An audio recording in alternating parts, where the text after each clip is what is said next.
dia, ouvintes! Está no ar o Conversa de Jornalista, aqui na rádio da Universidade 1080 AM. O programa da Associação Rio-Grandense de Imprensa foi selecionado no edital da URGS de 2025. Produção: Chico Isidro, Tamara Costa Pereira, Kátia Hoffmann, Tatiana Gomes, Cláudia Vasconcelos, Daniela Coelho Flores e Wilson Romero.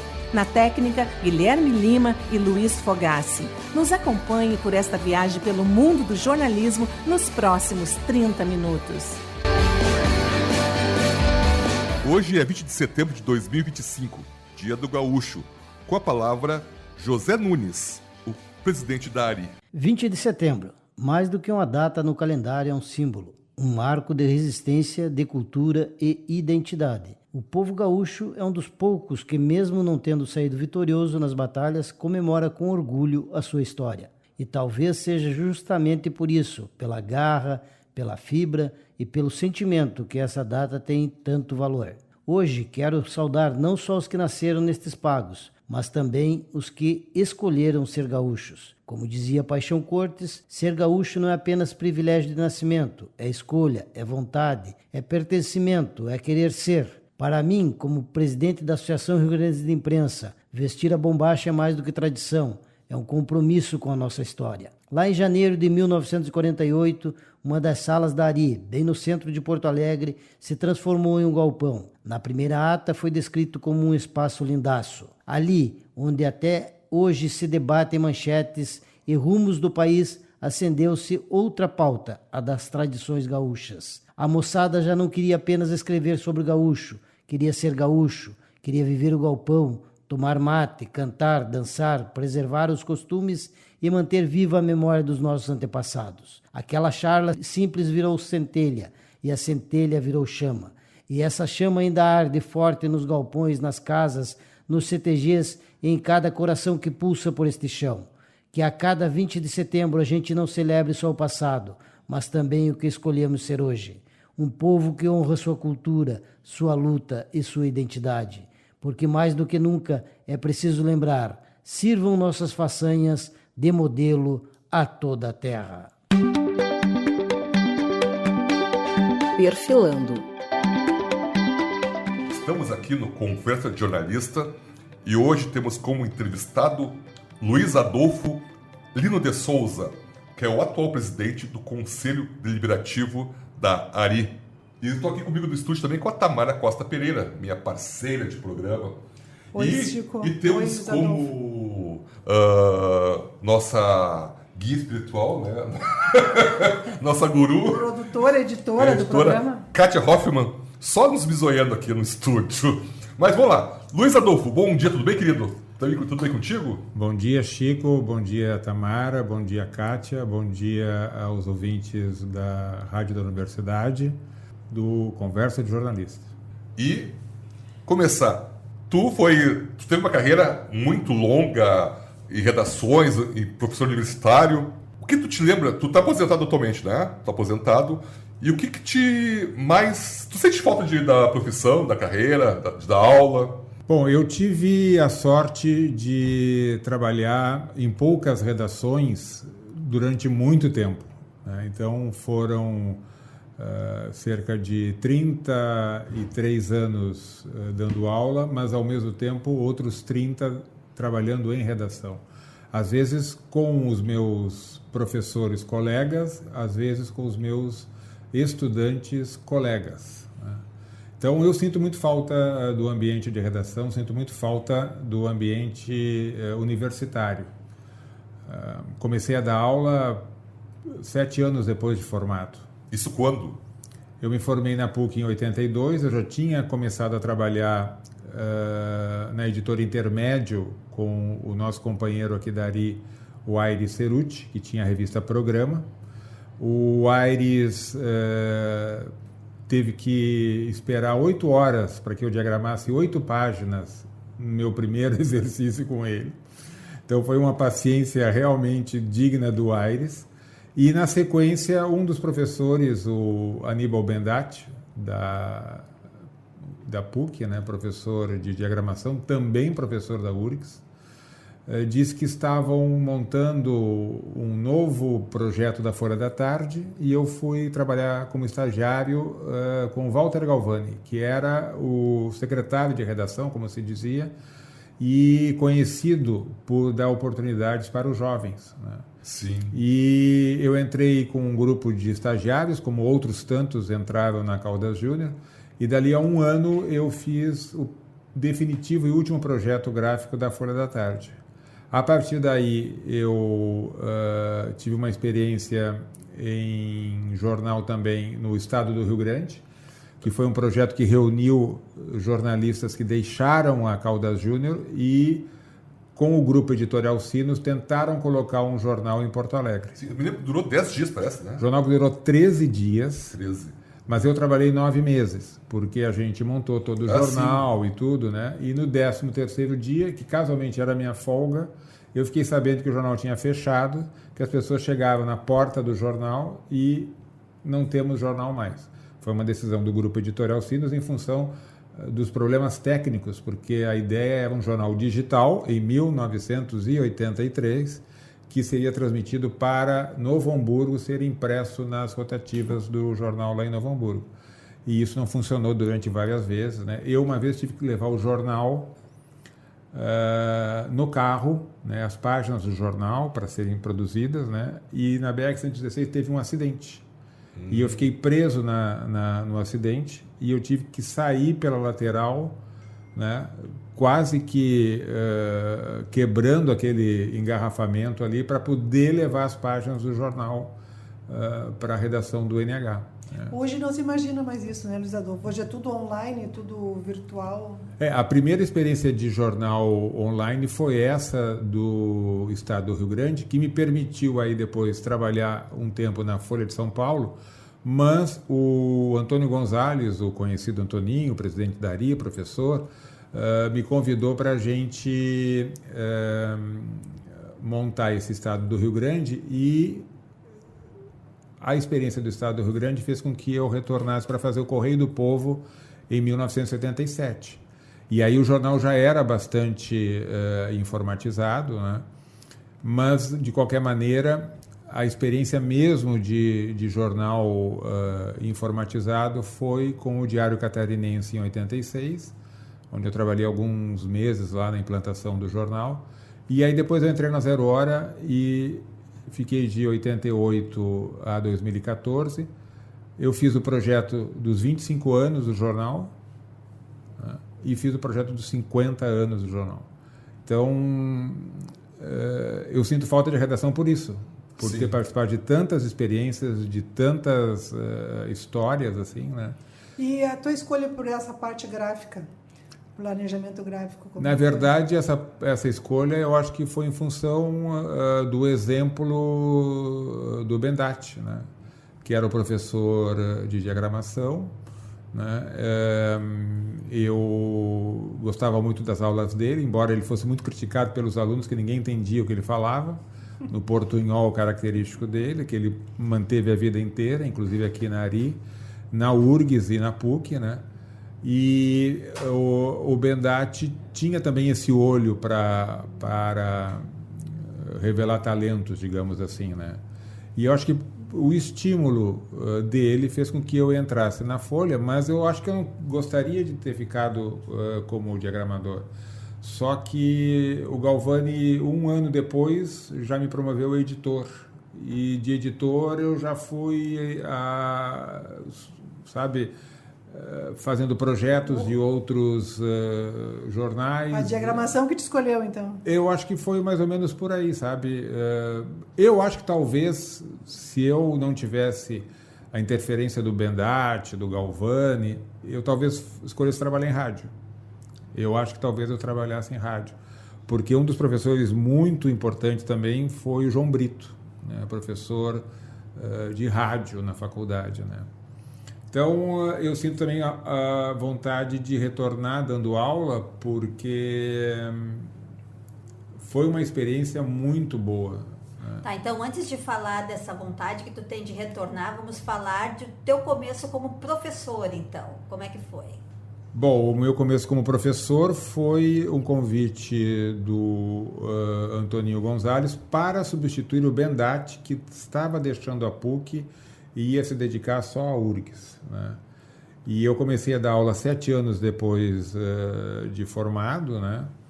E entrei assim de cara numa sala de aula, né? Com todo o material que o Bendatti me passou, né? Ele me disse, olha, essas são as minhas aulas, né? Toca em frente. E eu fiquei dando aula 27 anos e eu não me dou conta que eu tenha ficado tanto tempo dando aula. E, paralelamente, eu trabalhava na Zero Hora porque eu tinha o privilégio de dar aula só pela manhã. E eu ficava tarde e noite na Zero Hora. E no outro dia de manhã na PUC. E aí eu tive uma oportunidade de contratar alunos meus para trabalhar no jornal, né? É uma troca, né? Eu acho muito importante isso, o lecionar, porque tem essa troca, né? O aprendizado e a troca de informação com os alunos diário faz com que a gente se mantenha atualizado também, né? Então, é uma necessidade de se atualizar. É uma necessidade de se atualizar, mas também de dar oportunidade, a mesma oportunidade que eu tive, porque a gente teve a experiência da criação do Diário Gaúcho, né? E eu fiz o jornal com a equipe de editores durante uns 90 dias, mais ou menos, e eu disse, olha, para a diagramação nós temos que ter um super editor de diagramação. Aí eu sugeri que a gente pegasse um editor vindo da Zero Hora. Nós temos que ter 2 diagramadores que têm uma relativa experiência e um estudante, né? E assim eles fizeram em outras editorias, né? Porque a gente realmente tem que fazer isso que o Bendatti fez, que o Galvani fez, que o Antoninho fez, de apostar nas pessoas. E nesses 27 anos foi abandonado as réguas, as borrachas, mas a coisa manual e foi tudo para a tela.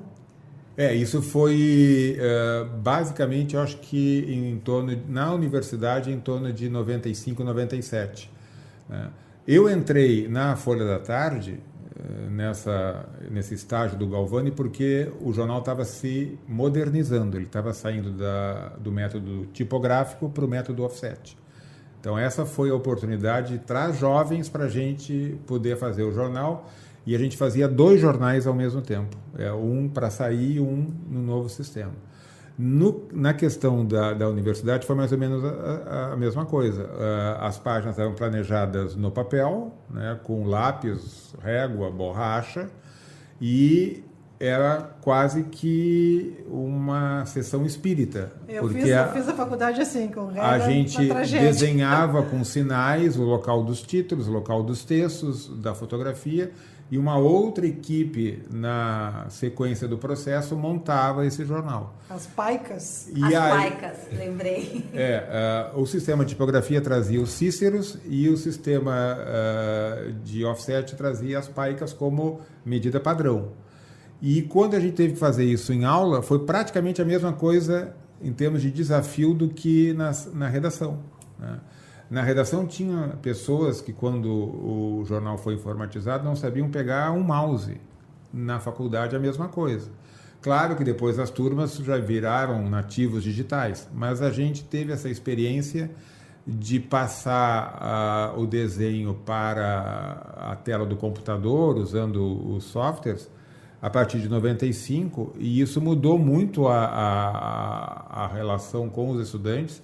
E, assim como no jornal, qualificou muito o trabalho gráfico, né? Porque não era aquele exercício espírita que a gente tinha de imaginar uma coisa no papel que depois alguém transformaria numa impressão.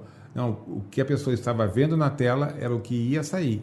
Isso melhorou muito a qualidade dos jornais, revistas e impressos em geral, né? E nós aqui agradecemos a presença do Luiz Adolfo. Adolfo, muito obrigado pela participação, por essa aula de diagramação, né? Que a gente tem bloqueios, né, Chico? Muitos bloqueios com diagramação. Eu odiava essa aula, porque eu não gosto de matemática, né? Sofria um monte. Mas, meu querido, muito obrigado pela participação. Muito obrigado, Catinha, Tamara. Luiz Adolfo, as suas palavras. Não, eu acho assim, Chico, tudo que é feito pelo jornalismo tem uma entrega muito grande, né? Isso eu encontrei em todos os lugares que eu trabalhei. Como eu disse no início, não foram muitos. Mas eu, como colorado, inclusive cheguei a fazer um caderno do Grêmio campeão do mundo em 83, e esse caderno eu torci para que saísse, que o Grêmio fosse campeão, porque eu tinha trabalhado nesse caderno. Sim. Então a gente faz loucuras pela profissão. É mais ou menos essa a ideia. Valeu, Luiz. Muito obrigado. Valeu. Queridos ouvintes, a Tamara Costa Pereira vem com o Na Mira da Notícia. Na Mira da Notícia, com Tamara Costa Pereira.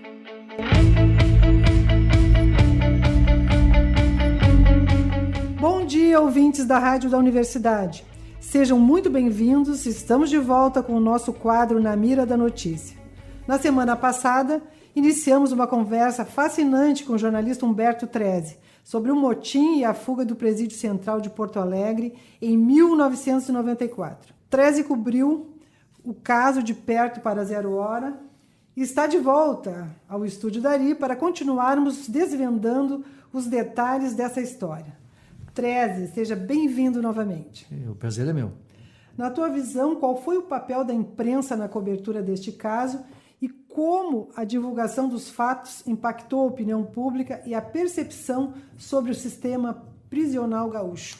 Pois é, Tamara, como nós estávamos conversando nos bastidores aí, nesse episódio eu acho que, apesar da transmissão ao vivo, em tempo integral e tal, a imprensa teve um papel mais sério, tá? Mas até então, as coberturas da imprensa eram tão intensas que incluía, inclusive, os repórteres se oferecerem como reféns para substituir os reféns do povo, que a gente chamava as pessoas mais anônimas, né? Os bandidos, eles, para tentar salvaguardar a sua vida, eles normalmente concordavam com a troca dos reféns por gente da mídia, que daí eles sabiam que provavelmente a polícia não ia tentar fazer o resgate. E até 1994 era comum isso. Era comum. Eu participei de 3 coberturas de motins, 2 no Presídio Central e uma no Presídio Estadual do Jacuí, em Charqueadas, em que os jornalistas se ofereceram para substituir os reféns e foram, né? Na primeira, que foi em julho de 87, tinha um bandido chamado Vico, muito famoso, e tinha o Carioca, que era um traficante do Morro da Cruz, muito famoso também, que fugiram. Naquela ocasião, o refém mais famoso foi o José Antônio Daut, o radialista, né? Que acabaria morto um ano depois, assassinado em Porto Alegre num outro episódio que não tem nada a ver com um crime organizado, né? Provavelmente um crime passional. Mas naquela vez ele se ofereceu como refém e foi trocado por vários reféns, e ele substituiu os reféns, e os bandidos aí conseguiram, com isso, impedir que a polícia atirasse nos carros que eles estavam em fuga. O Daut foi solto e eles acabaram fugindo, né? Era um momento mais romântico da imprensa, né? Fantástico. E num segundo episódio foi bastante grave, no mesmo ano, no final do ano, de 87, um grupo de jornalistas se ofereceu, inclusive da Rádio Gaúcha, 0 hora e tal. Eu me lembro que eu fui um dos que se ofereceu, não fui aceito. Na época eu era desconhecido deles, mas as pessoas que tinham que os bandidos já tinham ouvido falar e tal, foram aceitas, e os radialistas e jornalistas acabaram embebidos em gasolina e colocados no porta-mala dos carros, amarrados e amordaçados. E a polícia atirou igual. E aí, por pouco que não teve uma chacina de jornalistas, explosão, né? Explosão e risco e tal, né? Mesmo assim, nenhum jornalista... Eu me lembro que uma colega desistiu da profissão depois disso. Uma colega, que eu não vou dar o nome aqui, mas ela desistiu da profissão por causa do trauma que ela teve desse episódio. Depois teve um outro episódio de um sequestro de um doleiro na zona norte de Porto Alegre, e um colega meu da Rádio Gaúcha, da fotografia da 0 hora, se ofereceu de refém, foi com os bandidos no carro, e na fuga deles ali por Arroio dos Ratos, a polícia atirou no carro, matou os bandidos na frente dele, por pouco não mata ele também. Isso hoje não se imagina. Hoje é inconcebível, né? Tanto que nesse episódio de 94, como nós estávamos falando, da fuga do Melara, da apoteótica fuga deles pelas ruas de Porto Alegre, as empresas recusaram oferecer que os jornalistas se oferecessem de reféns, né? Então é uma mudança da mídia, eu acho que para melhor, né? Hoje em dia Não só acho que me faltaria coragem de oferecer para refém, como também acho meio equivocado, né? Uma visão... Não tem uma justificativa, não tem né? Fundamento, Não tem fundamento. Não. É uma coisa inaceitável mesmo hoje, né? Dos pontos de vista. Outra coisa que provavelmente a gente não daria uma cobertura em tempo integral tanto tempo, porque os bandidos queriam esse palco, né? Hoje existe um senso crítico, assim, sobre até quando tu pode ouvir um criminoso. Abrir o microfone para ele. Tu pode gravar. Com certeza você pode gravar entrevista com o cara, mas deixar o cara falando... Essa é outra dúvida, É uma dúvida cruel, ética que a gente tem. Vamos dar a mão, o microfone a um criminoso assim, de forma aberta? É curioso, é que nem quando acontece com sequestradores, né? Em geral, que fazem exigências ao vivo, às vezes na mídia, é uma coisa duvidosa. Porque é tudo que eles querem. Sim, eles querem aparecer, né? Olhando para trás, 30 anos, na verdade 31 anos, né? Em 2025, quais foram as principais consequências e os legados deixados pelo motim do Presídio Central? Quais as principais consequências? Olha, foi provavelmente o maior trauma coletivo na área criminal em Porto Alegre em todos os tempos. Foi o maior. Resultou em 6 mortes numa noite, né? 6 mortes numa noite, não é toda hora. Entre elas um policial e um refém paraplégico, né? Então foi algo impressionante, correria pelas ruas da cidade, né? É uma noite que Porto Alegre não esquece, né? Por 2 motivos. Estava geladésima, quase nevou, e porque teve esse transtorno todo, né? Essa noite da fuga, embora ela tenha durado, como eu já falei anteriormente, 3 noites, né, o motim. E acho que essa postura da imprensa, das empresas e até dos jornalistas, dos colegas nossos, e tua também, né, Treze, de se comportar de outra maneira, né? Não pode... Sim. Mesmo de lá para cá, eu cheguei a fazer entrevistas com criminosos e tal, mas tudo sob nosso controle, né? Sim. Dosado, a gente regula, a gente coloca algumas falas escolhidas, né? Tem que editar esse material, e observar essa questão de eles quererem puxar para eles o palco, sim, né? Sim. Porque isso mexe com o imaginário das pessoas também, né? Sim. E outra coisa que mudou também foi o comportamento da polícia, né? A polícia é bem mais responsável. Ela age de forma mais responsável.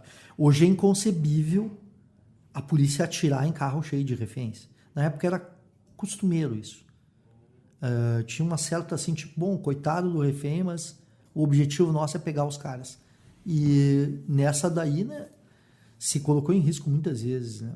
Teve um caso, inclusive, no bairro Sarandi, em que uma moça estava de refém num carro roubado, a PM perseguiu esse carro e eles atiraram contra o carro, mataram a refém, né? Isso eu lembro, foi um caso da Brigada Militar. Que loucura. Hoje, com a cadeia pública de Porto Alegre passando por readequações e construção de uma nova unidade, como tu avalias os desafios que ainda persistem no sistema prisional do Estado? O sistema prisional é um desafio em si, né? Quem está lá quer sair, só tem esse objetivo de vida, né? Quando não consegue sair, eles tentam controlar o crime de lá de dentro, tá? Mas já foi bem pior, vamos dizer assim. Não existia separação nem por facções, quando nos anos 80 não tinha isso. E às vezes inimigos eram colocados juntos e tinha muitas mortes dentro do presídio. Além das mortes, existiam essas fugas, né? Eram facilitadas as fugas. Hoje em dia são raras as fugas no regime fechado, né? São raras. Vou lembrar um episódio. 1 ano depois desse transtorno todo do motim, a Brigada Militar assumiu os principais presídios do Rio Grande do Sul e praticamente estancou as fugas, né? Não houve mais... praticamente. Motim mesmo, acho que não teve, tá? Que eu lembro. Deve ter tido uma que outra fuga episódica sem ser notada, mas não com tomada de reféns. Sim. Porque ela colocou ordem. Melhorou, muito melhorou. Não tranquilizou. A gente sabe que hoje em dia eles, de alguma forma, conseguem se comunicar, né? Conseguem se comunicar com um telefone celular lá de dentro, WhatsApp e tal, né? Que é também uma barbaridade, né, Tamara? Mas isso não estancou, mas estancou muito o risco de fuga e para as pessoas que estão fora. Fuga, né? De colocar a sociedade toda em risco. Um risco horroroso. Então, chegamos ao fim da nossa entrevista. Agradeço imensamente ao jornalista Humberto Treze por compartilhar suas memórias e análises sobre este caso tão importante. Ouvir quem esteve na linha de frente nos ajuda a compreender a profundidade dos fatos. Até a próxima semana com mais um caso que esteve na mira da notícia. O que vem por aí?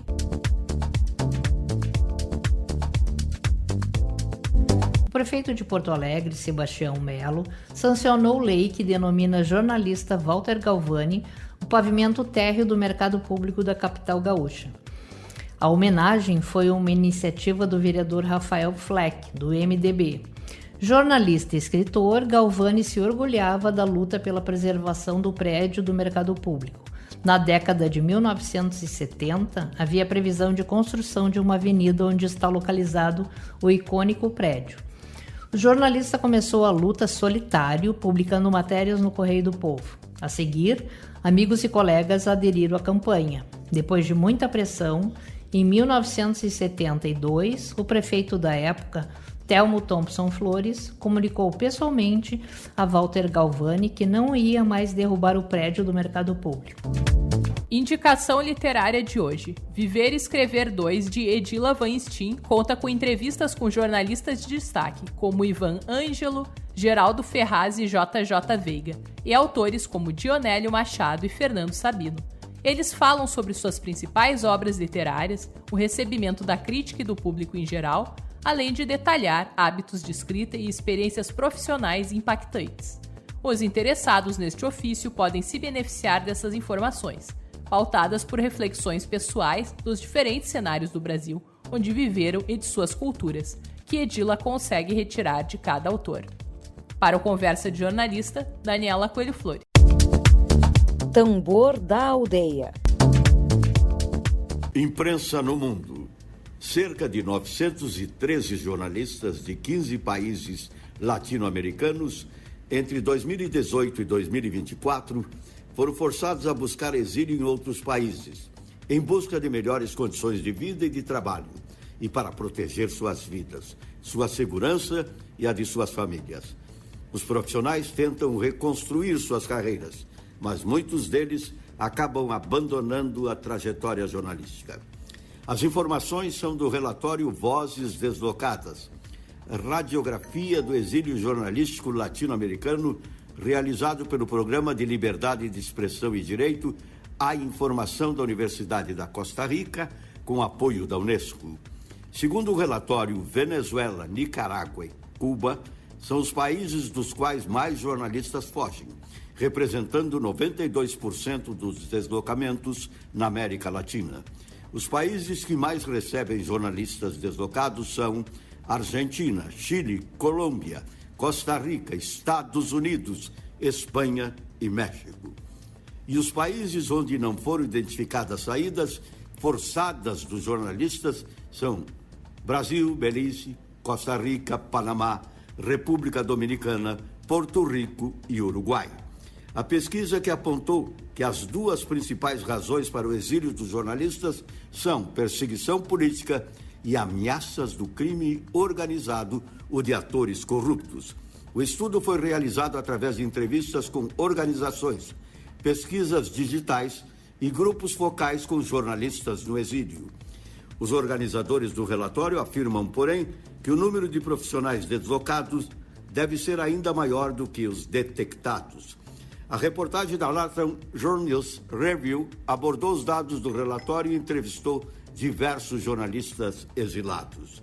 Com pesquisa e edição de Wilson Romero, Batista Filho.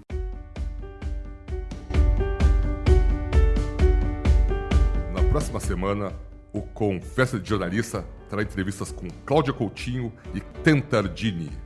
Você ouviu o Conversa de Jornalista pela Rádio da Universidade 1080 AM. O programa da Associação Rio-Grandense de Imprensa foi selecionado no edital da URGS de 2025. Na produção, Chico Isidro, Tamara Costa Pereira, Kátia Hoffmann, Tatiana Gomes, Cláudia Vasconcelos, Daniela Coelho Flores e Wilson Romero. Na técnica, Guilherme Lima e Luiz Fogassi.